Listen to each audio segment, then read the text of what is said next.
چھٹی رمضان کی دعا اور اس کا ثواب۔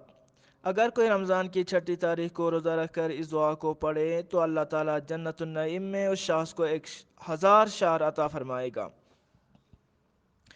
ہر شہر میں 1000 مکانات ہوں گے، ہر مکان میں 1000 تخت ہوں گے، اور ہر ایک تخت پر حوریں بیٹھی ہوں گی۔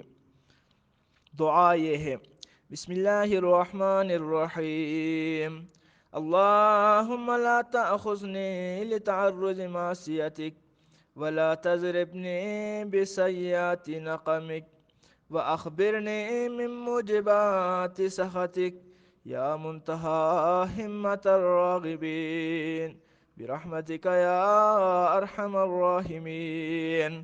اللہم صلی علی محمد وآل محمد۔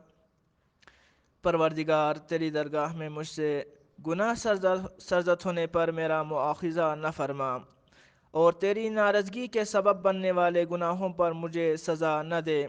تیری ناراضگی کے موجب بننے والی چیزوں سے مجھے باخبر فرما۔ اے رغبت کرنے والوں کی ہمت کی انتہا، اے سب سے زیادہ رحم والے، تیری رحمت کا واسطہ۔ اللہم صلی علی محمد وآل محمد۔